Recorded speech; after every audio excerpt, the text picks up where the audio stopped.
one of the things I questioned was, well, how much faith do you put in the algorithm if it comes out with an answer that you don't expect? Do you say, okay, well, that's a surprising result. That's cool. That's something that we wouldn't have guessed. Yeah, is that insight or is that a mistake? Right. Or then do you look back at the code and say, okay, let's change this to then make sure that it's giving us an answer that's reasonable. So then you're changing all of the scanning mechanism stuff to then give you an answer that you wanted to or expected to see. So you're like, okay, now it's for sure working. Yeah. So that was my noob question. And Ethan Campista was like, no, you just put it through some training model. And if it comes out consistently with the answer that you know it should give, then you kind of have to trust it when it's scanning other types of documents. Okay. Maybe. We have a disagreement. I like it. It depends on what kind of extrapolation you think the computer is making. So if you train an AI on a data set of stop signs, then you show it another image that's also a stop sign and nothing crazy is going on, I feel like you can trust it to predict that because, okay, it's trained on some test data that's, we kind of gave it the right answers for 1,000 different problems. And then we just asked it one more question that's really similar to all the other questions. Sure, fine. The thing as we move into generalized artificial intelligence, where, or something like ChatGPT, or GPT-3 or GPT-4, whatever it's called, the next iterations at least, we might depend on it to give us answers that we don't actually know.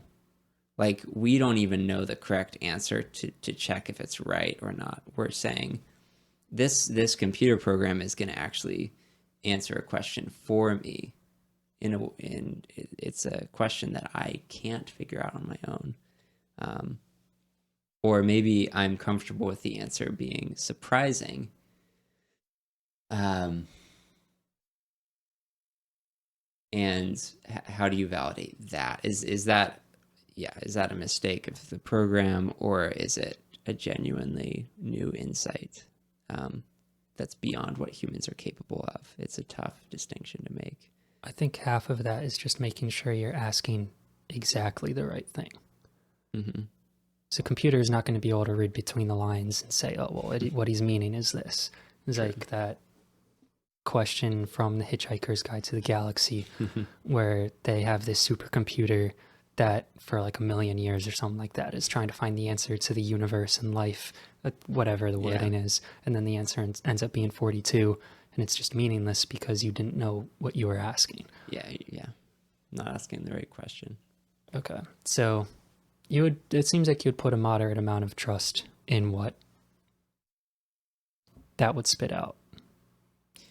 Yeah, I mean, I really like the idea of training an AI on, let's say, just the whole Bible, or even the Bible plus all of the scholars' teachings or papers from the last 2,000 years, and then just ask it basic questions about your own life. Like, is it I try to ask ChatGPT, like, based on a Christian biblically based Christian worldview, is it okay for me to buy jeans that were made in a sweatshop? Yeah.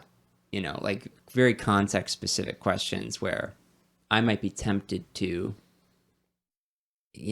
rationalize things just because they're convenient or comfortable, or a robot will just spit out the exact answer based on its training data. And if the training data is just the Bible, it's like, right, how could that be? Yeah.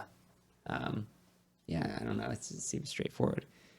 So we like to think that we're going to have an impartial view of problems. We never do. Absolutely Not don't. even close. Right. Yeah.